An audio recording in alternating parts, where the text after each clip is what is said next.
सुप्रभात बच्चों, आज हम करने जा रहे हैं अपना कार्यपत्रक 13।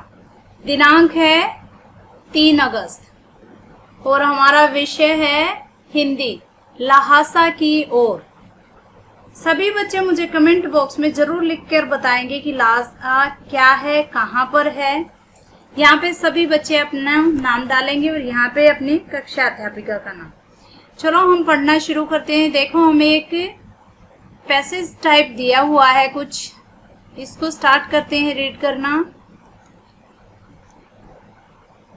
क्या है? लहासा की ओर, ये हमारा पाठ है। लहासा की ओर पाठ राहुल सांस्कृत्यायन द्वारा रचित। किसने लिखा है इसको? राहुल सांस्कृत्यायन द्वारा रचित एक यात्रा वृत्तांत है। यात्रा वृत्तांत का मतलब होता है जब तुम घूमने जाते हो, किसी यात्रा पर जाते हो, ट्रैवल करते हो, जैसे वैष्णो देवी की यात्रा पे चले गए, अमरनाथ की यात्रा पे चले गए या किसी दरगाह पर चले गए। तो जब हम यात्रा करते वक्त ट्रेन से गए, बस से गए या अपनी गाड़ी से गए, रास्ते में जो जो हमने देखा उसका वृत्तांत हम सुनाते हैं, तो उसको बोलते हैं यात्रा वृत्तांत। यात्रा वृत्तांत क्या होता है? गद्य साहित्य की एक विधा है, और विधा हमने पिछले बारे में पढ़ा था, एक कला है, एक प्रकार है।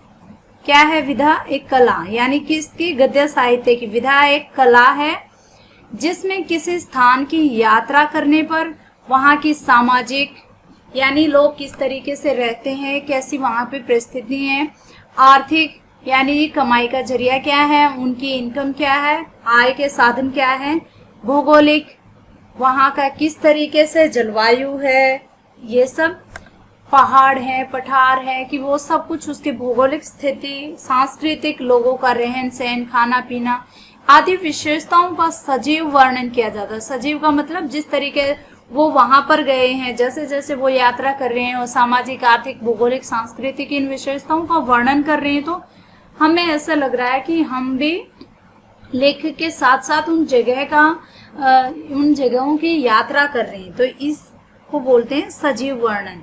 बिल्कुल हमारे आंखों के सामने ऐसा लग रहा है कि हम वहां पर हैं। प्रस्तुत पाठ में लेखक ने अपनी तिब्बत यात्रा का वर्णन किया है। कहाँ का वर्णन किया है? तिब्बत का। यह एक गद्यांश और तिब्बत क्या है ये मुझे जरूर बताएंगे। एक देश है, एक स्टेट है, या किसी की ऑटोनोमस बॉडी है, ये तुम कमेंट बॉक्स में जरूर लिखकर बताओगे। यह गद्यांश उसी का एक अंश है। इसे ध्यान पूर्वक पढ़कर पूछे गए प्रश्नों के उत्तर देने हैं। तो देखो, यह गद्यांश एक पैसेज है जिसको पढ़कर हमें नीचे दिए गए प्रश्नों के उत्तर देने हैं। चलो शुरू करते हैं पढ़ना। अब हमें सबसे विकट होता है कठिन, मुश्किल, सबसे विकट डांडा थोडला पार करना था। डांडा थोडला, वहां पर एक दर्रा है, उसको पार करना था। डांडे तिब्बत में सबसे खतरे की जगह है। कहाँ पर है? तिब्बत में। 16-17 हजार फीट की ऊंचाई होने के कारण, कितने हजार की? 16-17 हजार फीट की ऊंचाई होने के कारण उनके दोनों तरफ मीलों तक कोई गांव गिराव नहीं होते, यानी वहां पर कोई आदमी नहीं होते, कोई शहर या गांव नहीं बसे होते, क्योंकि बहुत ऊंचाई पे है, 16-17 हजार फीट की ऊंचाई पर है। नदियों के मोड़ और पहाड़ों के कोने के कारण बहुत दूर तक आदमी को देखा नहीं जा सकता। किस वजह से नहीं देखा जा सकता? क्योंकि नदियों के मोड़ और पहाड़ों के कोने काफी नुकीले वगैरह होते हैं, नदियों में मोड़ बहुत ज्यादा है, इसलिए डाकुओं के लिए सबसे अच्छी जगह है। क्योंकि देखो, ज्यादा ऊंचाई तक गांव वाले तो नहीं रहेंगे, क्योंकि वहां गांव वगैरह है नहीं, तो इसीलिए वहां पर डाकू लोग, चोर वगैरह ही रहते हैं। तिब्बत में गांव में आकर खून हो जाए तब भी किसी खूनी को सजा भी मिल सकती। तिब्बत में गांव में आकर खून हो जाए तब तो खूनी को सजा भी मिल सकती है, लेकिन इन निर्जन स्थानों पर, यानी देखो यहाँ तो कोई नहीं रहता 16-17 हजार फीट की ऊंचाई पर, या इन नदी और पहाड़ों पे यहाँ पर खून हो जाए तो कुछ हो ही नहीं सकता। यहाँ तो डाकू लोगों के रहने की जगह है एक तरह से। अगर तिब्बत में गांव में आकर खून हो जाए तो किसी को सजा हो सकती है, लेकिन इन निर्जन स्थानों में मरे हुए आदमियों के लिए कोई परवाह नहीं करता। क्यों नहीं करते? क्योंकि वहां पे सरकारी खुफिया विभाग और पुलिस पर उतना खर्चा किया नहीं जाता, क्योंकि वहां पे देखो इतनी ऊंचाई पर रहने के लिए वहां का मेंटेनेंस बहुत ज़रूरी होगा, और इतनी ऊंचाई पर रहने के लिए बहुत खर्च आता है। इसीलिए वहां पर सरकारी विभाग और पुलिस उतना ज़्यादा खर्च करना नहीं चाहती, क्योंकि वहाँ कोई गांव तो है नहीं, इसलिए वहाँ पर कोई कानून वगैरह भी नहीं बनाया गया, इसलिए वहाँ पुलिस देख रेख भी नहीं है। वहाँ गवाह भी तो कोई नहीं मिल सकता, यानी इतनी ऊंचाई पर अगर देखो कोई किसी का खून हो जाता है तो कौन देखने जाएगा इतनी ऊपर। डकैत पहले आदमी को मार डालते हैं, उसके बाद देखते हैं कि कुछ पैसा है कि नहीं।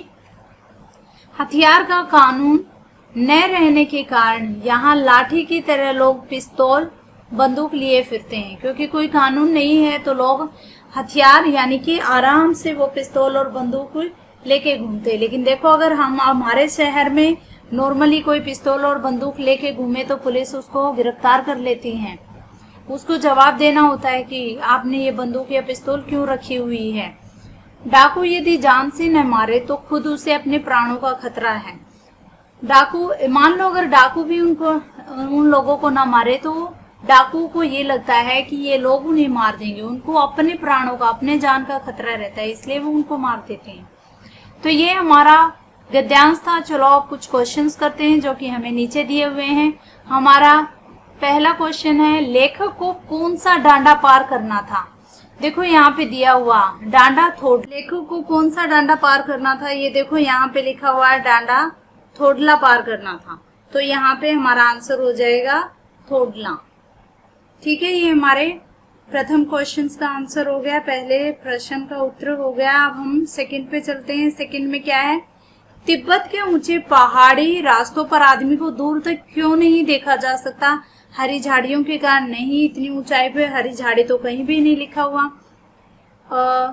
ऊंचे पेड़ों के कारण ये भी नहीं है, धुआं होने के कारण ये भी नहीं। तो देखो ये था नदियों के मोड़ और पहाड़ों के कोनों के कारण, ये हमारे दूसरे प्रश्न का उत्तर है। तीसरा प्रश्न है, किस कारण वहां लोग लाठी की तरह बंदूक और पिस्तौल लिए फिरते हैं। लोगों के पास पैसा अधिक है, नहीं। जंगली जानवरों के आतंक के कारण नहीं। देखो यहाँ पे लिखा हुआ है, यहाँ लाठी की तरह लोग पिस्तौल बंदूक रहते, क्यों, हथियार कानून न होने के कारण।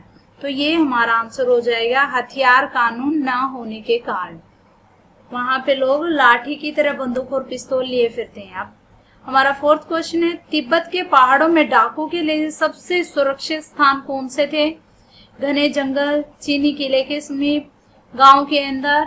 ये यहाँ पे देखो, ये यहाँ पे लिखा भी हुआ है कि वहां पे कोई गवाह भी नहीं मिलता था और ये डाकू के लिए सबसे सुरक्षित जगह होती थी। देखो यहाँ पे लिखा हुआ है, ये जो पहाड़ों के मोड़ होते थे, देखो नदियों के मोड़, ये उनके लिए, डाकू के लिए सबसे सुरक्षित जगह थी।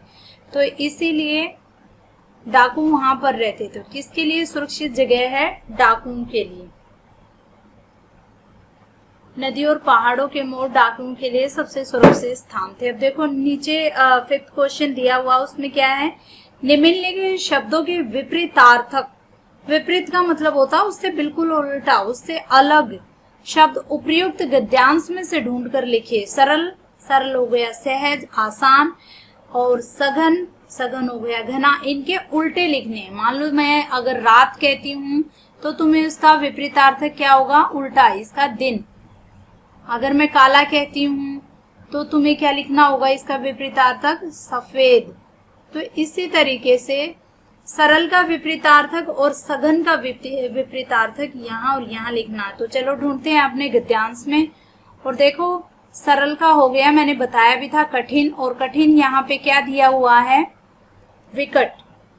कठिन दिया हुआ है विकट, तो ये हमारा एक ये हो जाएगा विकट, और एक है सघन। सघन का हमें ढूंढना है निर्जन। निर्जन होता है जहाँ कोई रहता नहीं हो, बिल्कुल खाली पड़ा हो, सुनसान, वीरान जिसको बोलते हैं। तो ये हो गया निर्जन। ये दो हमारे यहाँ फिफ्थ क्वेश्चन के आंसर हो गए। तो ये सरल का हो गया विकट, और सघन का हो गया निर्जन। सघन हो गया घना बसा हुआ, घना जहाँ पे घने पेड़ पौधे या घनी आबादी रहती हो। अब 6th क्वेश्चन है हमारा गतिविधि, एक्टिविटी है। अपने किसी यात्रा का वर्णन अपने शब्दों में कीजिए। तो यहाँ पर तुम मान लो बहुत सारे बच्चे देखो सारे के सारे दिल्ली में रहते हैं, अपने गांव जाते हैं बिहार यूपी, तो वो कैसे जाते हैं, ट्रेन से जाते हैं, बस से जाते हैं। तो रास्ते में किस तरीके से वो यात्रा करते हुए क्या क्या देखते हुए जाते हैं, कौन कौन से शहर आते हैं, वो सारा का सारा वर्णन यहाँ लिखना है। कैसे गए, पूरी फैमिली के साथ गए हो, क्या क्या तुमने देखा, वहाँ की भौगोलिक सांस्कृतिक व्यवस्था कैसी है, लोगों का कमाई का जरिया क्या है, लोग क्या काम करते हैं, वो सारा तुम्हें यहाँ पर लिखना है। ओके बच्चों, आशा करती हूँ ये वीडियो आपको अच्छी लगी होगी और हमारा जो टॉपिक था गद्यांश वो आपको बहुत अच्छे से समझ आया होगा। अगर आपका किसी का भी कोई संदेह है, कोई डाउट है, तो आप हमें कमेंट सेक्शन में जरूर लिखिए। और अब मैं एक क्वेश्चन पूछने जा रही हूँ, आप सभी बच्चे कमेंट बॉक्स में वो जरूर लिख के बताएंगे। ये है हमने आज पढ़ा है तिब्बत के बारे में। तो एक तिब्बत के बहुत ही प्रसिद्ध, बहुत ही फेमस धर्म गुरु हैं। कौन है? धर्म गुरु।